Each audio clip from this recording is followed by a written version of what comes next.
shield does have a range of 4, so we're good. Okay, yeah, I mean... But I'm not moving. Yeah. I'm just going to stay in this little corner here until we have to figure out how to deal with her. That dark, dusty corner. Okay, so go ahead and flip them over. Yep. 20 for me, 27 for you.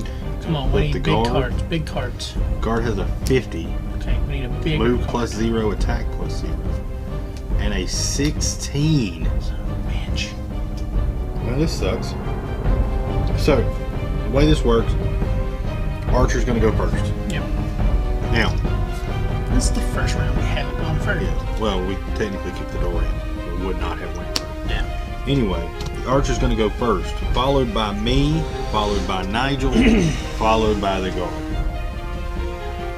The Archer has an initiative of 16, a move plus 1, and attack negative 1. So, that means that its base attack is going to drop to 2. It doesn't need to move. I'm still it's still in the same. It's got a range of 5, so Nigel is still in range. There's no reason for it to move. So see what happens. The monster's I'm gonna let you pull it, because last time I pulled it 2 times. The Archer's gonna attack for -1 damage. So it only does 1 hit? It already has a -1 because of its initiative card. It has 3 damage total, so -1 from that's 2, -1 from its modifier. Down to 4. Nigel takes 1 point of damage. So It's about damn time. it's my turn. Liliana is going to go. So the first thing Liliana is going to do is actually a heal. She has a heal 4 with a range of 4. So she's actually going to heal Nigel for 4 damage. Now I actually am going to lose that card. Go back to 8. And the elemental strength of light goes up. Elemental strength of light goes up because of my heal. Now I'm going to use that elemental strength of 4 in my Frost Armor's attack set. Basically what I'm going to do is I'm going to attack for 2 damage with a range of 3. I'm going to attack this dude right here.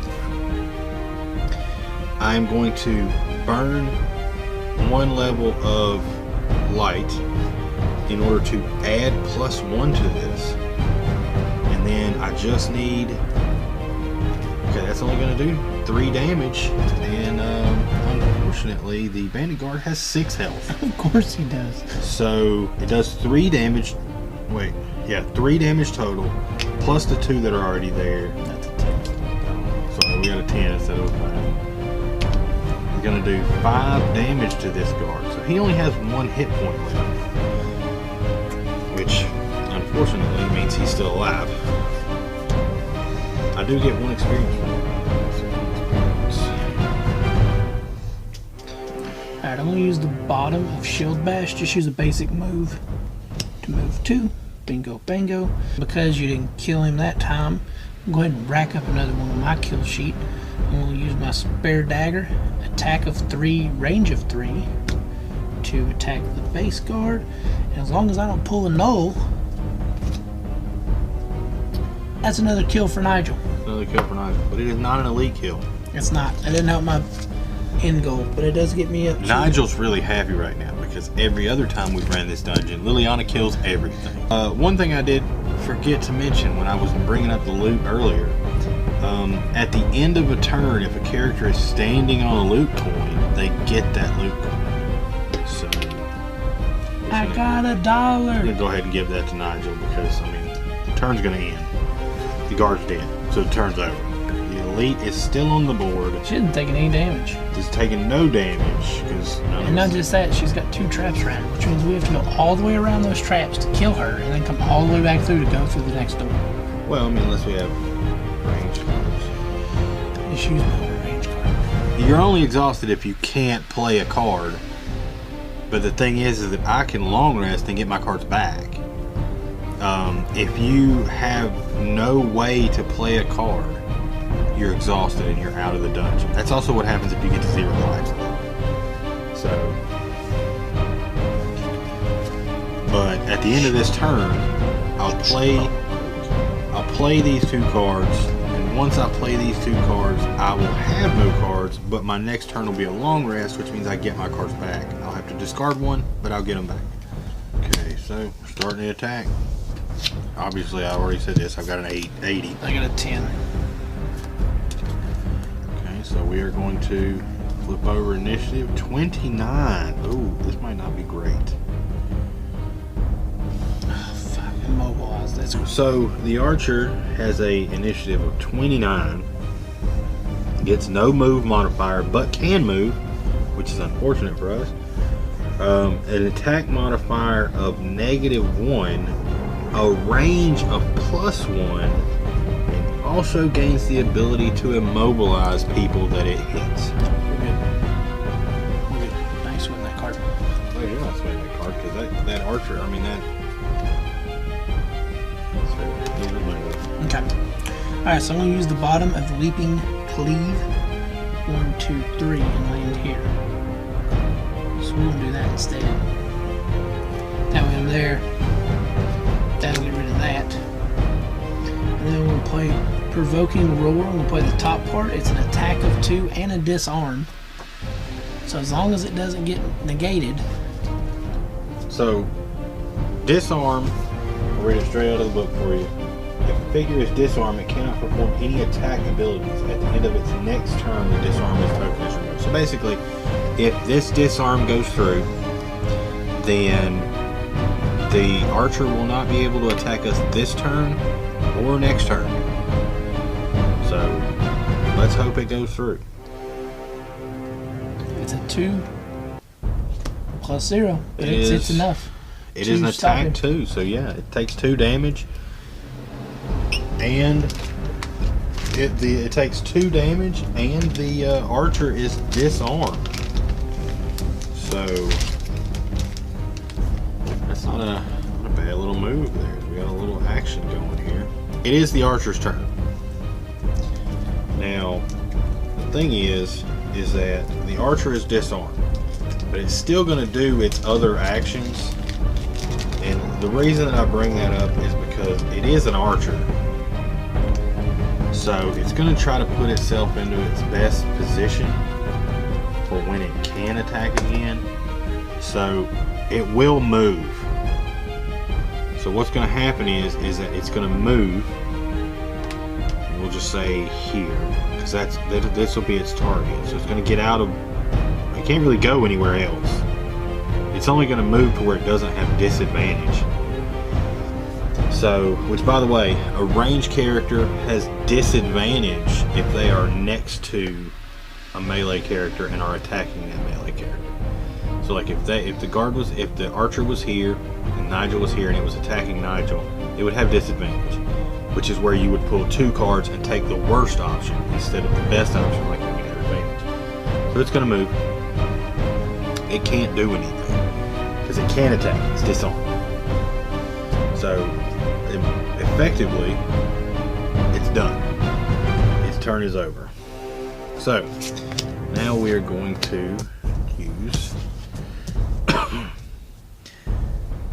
Liliana's. Now this is going to be. I jumped, so the wind went up to. That's good because the wind was about to go up anyway. Liliana has a move called Ride the Wind, which means that she can move 8. So we're going to move 1, 2, 3, 4. By the way, it does have jump. 5, 6, 7. So Liliana's actually going to get up close and personal with this archer. Just pin this asshole in there. Okay. So I lose that one. We're actually going to do a basic attack. We're going to use my basic attack against this guard or this archer. So it's just a regular 2 attack. It's a melee 2 attack with a +2. Hell yeah. So that's a 4 for me. And that means that seeing as how this guard already has, how can I only pull 5 hands out of here?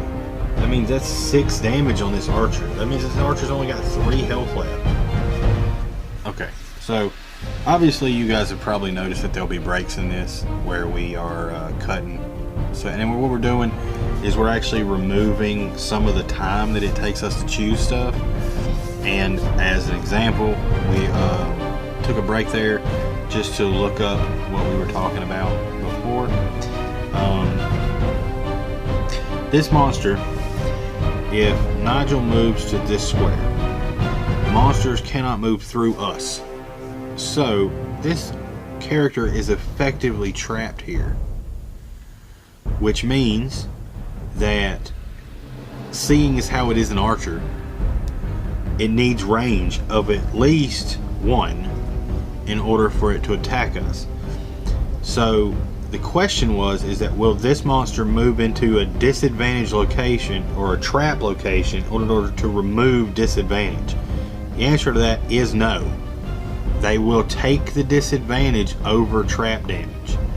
Now, if, and I'm going to move characters on the board, but just as an example, if this archer had a range of 3 and me and Nigel were both here, right, this character would need to move in order to get it, be able to attack us at all. If the only option it had was to move through a trap to attack us, then yes, it would move into the trap, but only so it could attack. That's not it can attack anyway, it's just going to attack at disadvantage. So there's the answer to that question, just future reference. So we are going to start this turn. Liliana has no choice but to take a long rest. She is going to take a long rest, absolutely, nothing we can do about it. So Liliana will go last. Her initiative will be set to 99. My initiative is going to be 20. Obviously, my initiative 99. Because I did have to take a long rest. So, the archer's initiative is 31. She has a move plus 0 and attack plus 0. The thing is that her attack doesn't matter because she's disarmed until the end of this turn. So at the end of this turn, she'll get her arms back and be able to attack next turn. Yep. Alright, so I'm going to use the bottom of this one to move there. I'm going to use the top of this one. Attack. 2 damage. It's a base 2 damage. Plus nothing, so it does 2 damage. So plus 2 damage. So 6. 8. Right now we're going to go to 8. She has 1 hit point left. 1 hit point left. So all we need to do is do one more. You have to. I have to long rest this round. Nigel's going to long rest this round. It's a low initiative 7. And when I leave, the reason I'm doing this, and I'll explain it once we get going, we're going to flip over the 32. I get to go first. So, I picked 2 attack cards. And the reason I did that was I'm going to use the attack on the bottom. But before I do that, I'm actually going to use my basic attack on the top. So it's 2 basic attack. I only have to get nothing. All I have to do is get a -1 or better. Oh fuck! I just wasted a 2 times card. Wasted a 2 times card to do 4 damage. 1 damage. You only needed 4 1. damage to a character that only needed 1 damage to die. You could have sneezed on her and she would have died. So the archer is dead. Now, the reason that I did it that way was because of the fact that I used 2 damage, my 2 attack, or basic attack, was because if it had failed, I would have had another attack. Okay? So, since it didn't fail, I'm going to use my basic movement of 2 just to kind of move back around the corner here, because we're going to be, actually, wait. Grab me a coin. And, is that such a smart move? How many cards do you have left? 2 in my hand, that's fine. Okay. Because I have 1, 2, 3, 4, 5. has 6. I only have 3 more rounds. And then I'm exhausted.